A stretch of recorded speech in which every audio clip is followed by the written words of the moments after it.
तो सीधे लखनऊ लिए चलते हैं। इंदिरा गांधी प्रतिष्ठान में national urban planning and management conclave में सीएम योगी आदित्यनाथ का संबोधन चल रहा है। सुन बातें।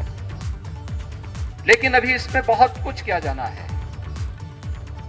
नगर निकायों में हमारी जितनी आबादी वर्तमान में निवास कर रही है, देश के 3 से 4 राज्यों को छोड़ दें तो शेष राज्यों की कुल आबादी भी उतनी नहीं है जितनी हमारी केवल नगरीय निकायों में आबादी प्रदेश के अंदर निवास कर रही है। लेकिन उन लोगों को उस प्रकार की सुविधाएं उपलब्ध कराना, इस दिशा में पहले से बैठ करके प्लानिंग हो, अर्बन प्लानर के माध्यम से उसकी पहले से ठोस कार्य योजना तैयार हो, यह आज की आवश्यकता है। यह न केवल समय के अनुरूप हम लोग आम जनमानस को इस प्रकार की बेहतरीन सुविधाओं से युक्त कर पाएंगे, बल्कि आर्थिक उन्नयन के लिए भी इस दिशा में एक बेहतरीन प्रयास को आगे बढ़ाया जा सकता है। और इस दृष्टि से यह 2 दिवसीय नेशनल कॉन्क्लेव अत्यंत महत्वपूर्ण है। हम लोगों ने अभी हाल ही में अपने कुछ डेवलपमेंट अथॉरिटी को इस बारे में अधिकृत भी किया है कि क्या हम लोग लखनऊ के अंदर, आप देखेंगे जहां भी थोड़ा भी अर्बनाइजेशन होता है, अभी सरकार की प्लानिंग चलती ही है कि इससे पहले वहां पर भूमाफिया धमक पड़ते हैं। उनके द्वारा औने पौने दाम पर जमीनों को अपने पक्ष में करने का प्रयास प्रारंभ हो जाता है। अनियोजित तरीके से वहां पर कॉलोनियों का अपने तरीके से निर्माण का कार्य प्रारंभ हो जाता है। वहां पे न कोई कनेक्टिविटी देते हैं, न वहां पर ड्रेनेज की सुविधा होती है, न सीवर की सुविधा होती है, न पेयजल की सुविधा होती है, न स्ट्रीट लाइट की सुविधा होती है, न कोई भी स्कूल कॉलेजेस होते हैं, न हॉस्पिटल होते हैं।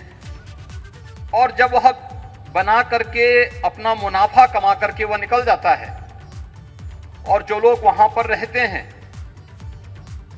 उसके बाद वह स्थानीय स्तर पर राजनीतिक नेतृत्व को पकड़ करके उनके माध्यम से शासन पर दबाव बनाने का प्रयास करते हैं।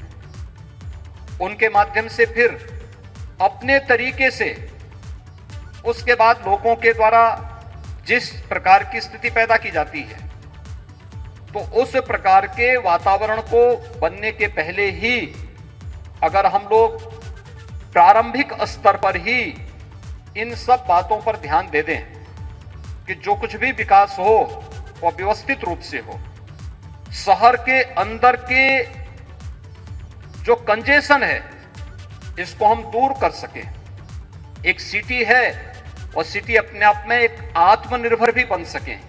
केवल वहां पर हम ईज ऑफ लिविंग के लक्ष्य को एक आम जनमानस के सुविधाओं से युक्त, वहां पर उसे अच्छा आवास मिले, अच्छी बुनियादी सुविधाएं मिले, आवागमन के अच्छे साधन मिले, शिक्षा के अच्छे संस्थान हो, अच्छी स्वास्थ्य की सुविधा प्राप्त हो, यह प्राथमिकता इस प्लानिंग के अंतर्गत होनी ही चाहिए। लेकिन साथ साथ उन नगर निकायों को आत्मनिर्भरता के लक्ष्य को प्राप्त करने की दिशा में भी हम आगे बढ़ा सकें। इसमें जो कुछ भी प्लानिंग होनी चाहिए उसके साथ ही जोड़ करके हमें उसे आगे बढ़ाना होगा।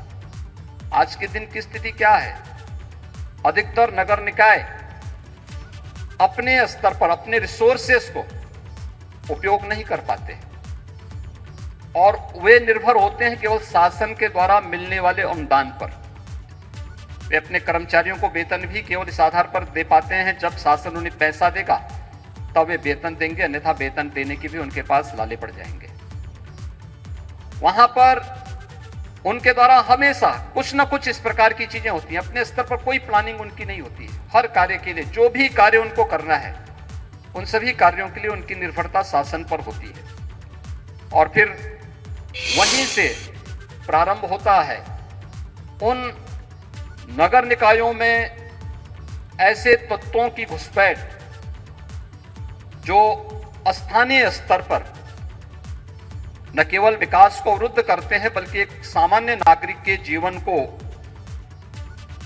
नारकीय बनाने के लिए भी एक जो गठजोड़ वहां तैयार होता है वह अक्सर हमें नगरीय क्षेत्रों में देखने को मिलता था।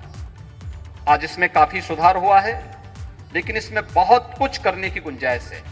और मेरा यह मानना है उत्तर प्रदेश जैसे राज्य के लिए, जिसने नगरीय विकास के कुछ नए मॉडल प्रस्तुत करने की दिशा में कदम बढ़ाने प्रारंभ किए हैं, इस पर यह जो 2 दिवसीय नेशनल कॉन्क्लेव है एक महत्वपूर्ण भूमिका का निर्वहन कर सकती है। और मैं चाहूंगा कि जो भी हमारे इस क्षेत्र के विशेषज्ञ देश के विभिन्न क्षेत्रों से यहां पर आए हुए हैं, विभिन्न राज्यों से यहां पर उपस्थित हुए हैं, उनके द्वारा जो महत्वपूर्ण सुझाव होंगे उनको तो हमारे यहाँ के विभिन्न नगर निकायों से आए हुए या डेवलपमेंट अथॉरिटी से जुड़े हुए जो भी हमारे अधिकारीगण हैं वे तो नोट करेंगे ही। जो कुछ आप इन नगर निकायों में या डेवलपमेंट अथॉरिटी में भी जो कुछ अच्छा हो रहा है उसको भी प्रेजेंटेशन के रूप में प्रस्तुत करके उसके बारे में भी कुछ अच्छे सुझाव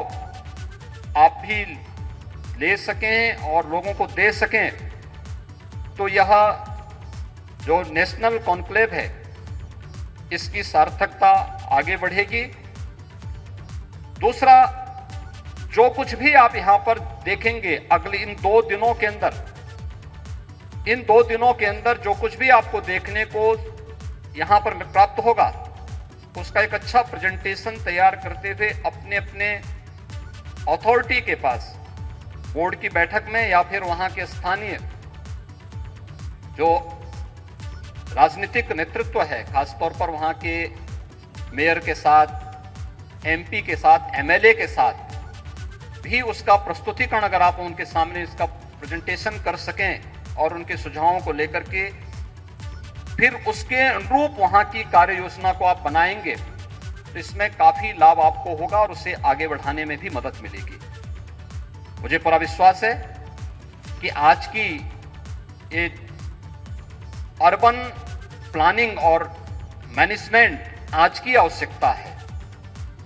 प्रत्येक नागरिक को बुनियादी सुविधा प्राप्त करने का अधिकार है। वह पैसा देता है, उसके बदले वह सुविधा चाहता है, लेकिन जब वह उन सुविधाओं से वंचित होता है तो व्यवस्था से उसका विश्वास उड़ता है और व्यवस्था से जब एक बार उसका विश्वास उड़ता है तो वह फिर एक गलत दिशा की ओर अग्रसर होता है।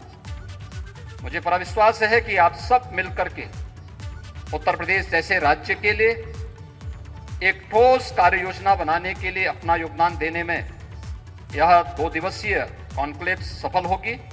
मैं इस पूरे कार्यक्रम के प्रति अपनी शुभकामनाएं देता हूं। धन्यवाद। जय हिंद। धन्यवाद। तो लखनऊ से सीएम योगी आदित्यनाथ को आप सुन रहे थे। इंदिरा गांधी प्रतिष्ठान से ये सीधी तस्वीरें आपको हम दिखा रहे हैं, जहां पर सीएम की मौजूदगी, national urban planning and management conclave का ये मौका, और यूपी के 5 शहरों में मेट्रो सेवा उपलब्ध करवाई है। ये भी कहा, तमाम बड़ी बातों का जिक्र किया, किस तरीके से विकास हो रहा है, किस तरीके से विकास किया जा रहा है, और विकास पर ही फोकस है सरकार का, इसका भी जिक्र सीएम योगी आदित्यनाथ ने किया।